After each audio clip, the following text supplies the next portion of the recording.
Daniel Écoute Marim, nous sommes au Pérec Lamedbet. Je reprends la page 82, quatrième ligne. Aval mi sheino chavero. Admorazaken nous explique dans ce Pérec comment parvenir à ressentir davantage d'amour pour notre prochain, accomplir la mitzvah de Ve'afta l'Erecha Kamocha, qui ne consiste pas seulement à faire du bien à quelqu'un d'autre, mais à avoir un véritable sentiment d'amour et de considération pour l'autre. Pour cela, l'Admorazaken nous recommandait de donner la priorité à la Neshama, parce que lorsqu'on accorde la priorité à la Neshama et pas au corps, c'est plutôt le corps qui fait obstacle à l'accomplissement de cette mitzvah. La Neshama, elle, au contraire, Miodag Dulatan, qui connaît sa grandeur, elles sont appelées Achim Mamash, elles sont toutes frères.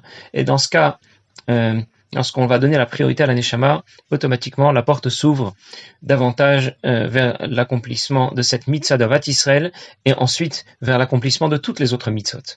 Pourtant, l'Admor Hazaken a rappelé, nous avons vu la dernière fois, a mentionné un passage de Masechet Psachim qui explique que parfois il est nécessaire de détester quelqu'un qui aurait commis une faute, alors il faudrait le détester. L'Admor Hazaken a déjà émis deux réserves.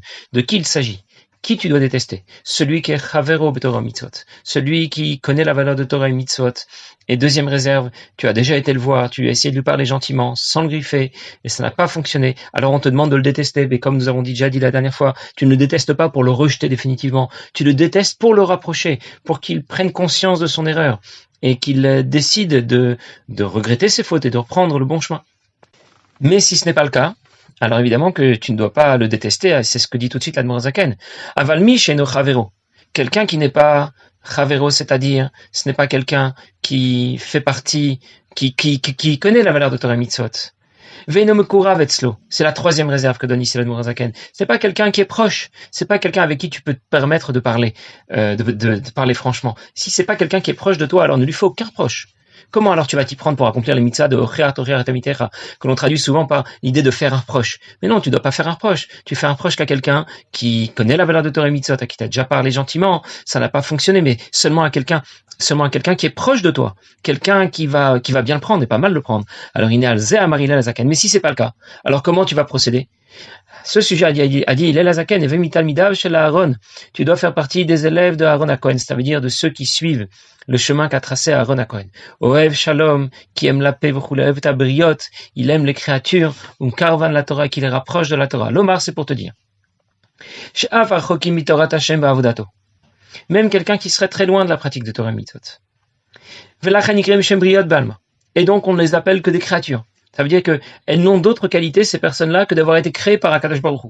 Aucune autre qualité. On a essayé de chercher, on n'en a pas trouvé d'autres. Eh bien, il faut redoubler d'amour pour eux, leur montrer tant d'affection, tant de sympathie, d'empathie, je ne sais pas encore quoi, leur montrer de l'amour. Et alors peut-être qu'on aura mérité, qu'on pourra arriver à les rapprocher de la Torah de Avodat Hashem. Et si c'est pas le cas, en tout cas, la mitzvah n'aura pas été manquée. Tu n'auras pas manqué à cette mitzvah qui consiste à aimer ton prochain. Toi, tu lui as montré beaucoup d'affection, beaucoup de sympathie, beaucoup de gentillesse. Ça devrait fonctionner, mais si pour l'instant ça n'a pas encore fonctionné, alors au moins tu auras accompli la mitzvah, tu auras fait en sorte que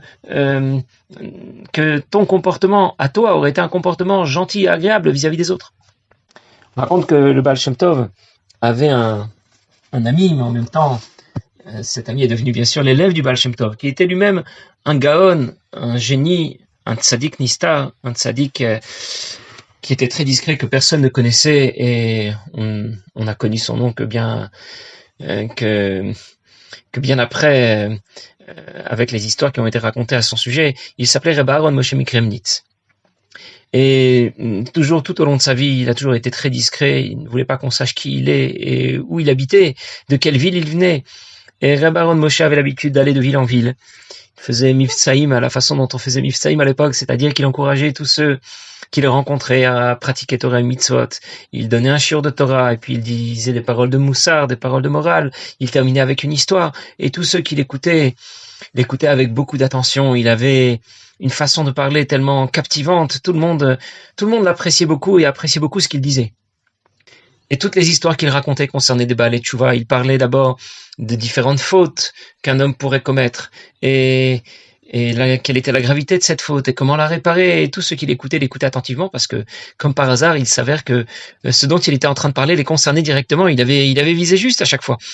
Tout le monde se disait qu'il avait certainement le Ruach HaKodesh. Et il y avait dans une des villes où il avait l'habitude de se rendre, où Reb Aaron Moshe avait l'habitude de se rendre régulièrement, il y avait là-bas quelqu'un qui était un important donateur de la communauté, Rabbi Israël Yitzhak.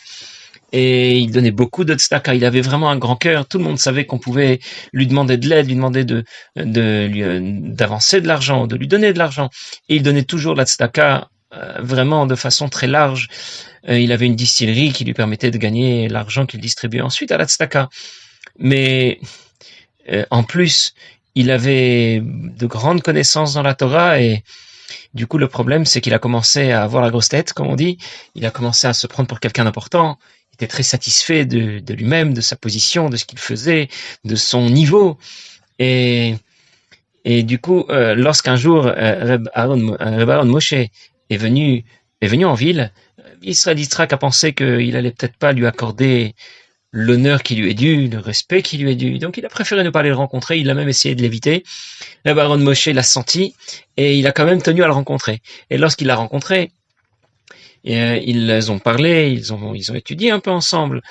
Et Israël Yitzhak a répondu aux questions que lui posait le baron Moshe. Et le baron Moshe a fini par lui dire j'ai vraiment apprécié notre discussion, mais sache que j'ai vraiment beaucoup de peine pour la Torah qui est en toi. Il dit, pourquoi tu dis ça? Il a dit, mais parce que nos maîtres ont dit que Gassut Arwar, la fierté, trop de considération pour soi-même, Datomina Olam va faire une grande catastrophe, ça va t'écarter de ce monde. Rabbi Israël a été très touché. Alors c'est vrai que la remarque ici était tout à fait celle qu'il devait entendre, mais concrètement, il lui a pas dit de la façon adéquate. Le baron Moshe a été un peu brusque, un peu sévère dans ce qu'il lui lorsqu'il a parlé à Rabbi Israël Yitzhak. Et le baron Moshe a senti qu'il a été blessé, qu'il a été touché, mais le mal était déjà fait. Et donc, lorsqu'il l'a ensuite retrouvé, le Baal Shem Tov, il a décidé de lui en parler parce que vraiment, il s'en voulait. Il avait vraiment le sentiment d'avoir été un peu trop dur, un peu trop sévère avec son ami Rabbi Israël Yitzhak. Et le Baal Shem Tov lui a dit, même quelqu'un qui est fier, quelqu'un qui a beaucoup d'orgueil et de grossièreté, lorsqu'il s'agit Isha Torah, de quelqu'un qui connaît la Torah, eh bien, on ne peut le rapprocher qu'avec Avat Israël, en lui montrant beaucoup de kirouv, en le rapprochant, lui montrant beaucoup d'affection, de sympathie, de considération, jusqu'à ce que finalement, il ressentira, lui-même va ressentir le problème. Et à ce sujet, l'Admor HaZaken a dit que ce chemin que le Baal Shem Tov a tracé a été repris bien sûr par le Maggid de Mezrich au nom du Baal Shem Tov avec et moi, dit l'Admor HaZaken, j'ai poursuivi sur la même ligne. Cela veut nous dire que lorsqu'on nous demande de faire un reproche à quelqu'un, c'est jamais en le blessant, jamais en le griffant, mais toujours avec beaucoup de gentillesse, avec beaucoup d'affection, avec beaucoup de sympathie et de considération. L'Admor HaZaken lui-même, d'ailleurs, avait nommé l'Admor HaEmtsaï pour driver un peu les jeunes Avrechim, les jeunes de la ville. Et il avait l'habitude de faire cela selon les directives que lui donnait l'Admor HaZaken, mais il y a eu quelques mois où l'Admor HaEmtsaï ne se sentait pas bien. Et donc, il a délégué cette fonction à un certain Reb Aaron, qui a lui aussi grandi dans la maison de l'Admor HaZaken, en même temps que l'Admor HaEmtsaï. Et c'est donc lui qui a gérer et driver un petit peu les jeunes Avrechim, les jeunes Chassidim. Reb Aaron, lui, était très dur et sévère. C'est quelqu'un avec qui on pouvait pas rigoler, quoi. Et si quelque chose ne se passait pas convenablement, eh bien, il prenait pas le problème à l'envers et il y allait tout de suite avec beaucoup de force, avec beaucoup de rigueur. Et ceux dont il avait la charge, les Avrechim qu'il devait guider dans Avodat Hashem, sentaient un poids très lourd, toute la rigueur et toute la sévérité de Reb Aaron. Un jour, ce même Reb Aaron a été reçu en Yechidut par l'Admor HaZaken. Et il s'est plaint. Il s'est plaint que lorsqu'il priait, il sentait que ça ne fonctionnait pas convenablement. Et lorsqu'il étudiait, il sentait aussi qu'il n'avait pas de chayut pnimit, il n'avait pas d'enthousiasme profond. D'autres mots, il sentait que les choses n'avançaient pas parfaitement pour lui dans Avodat Hashem. C'était même loin d'être parfait, ni dans le domaine de la tfila, ni dans le domaine du limoud. Alors le Rabbi l'Admor HaZaken a posé sa tête un instant sur ses bras Et après un instant de réflexion, il a relevé la tête et il a dit Poel Adam Yishulam Lo, un pasouk, qui veut dire que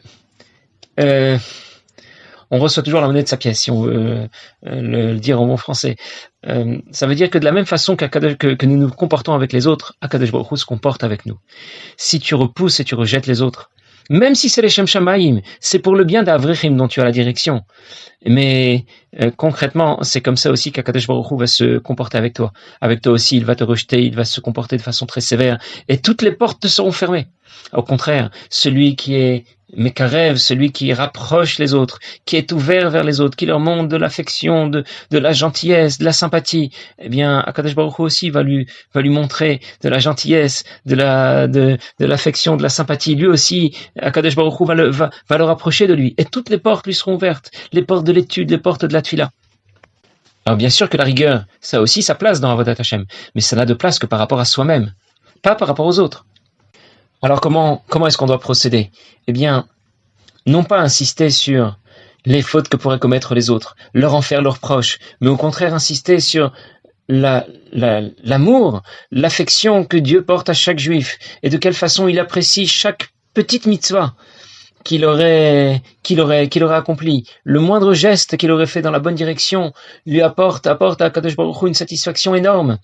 Et de cette manière, eh bien, on pourra le rapprocher davantage. On va l'encourager à pratiquer davantage de mitzvot, à étudier davantage la Torah, mais en aucune manière en le repoussant, en le rejetant.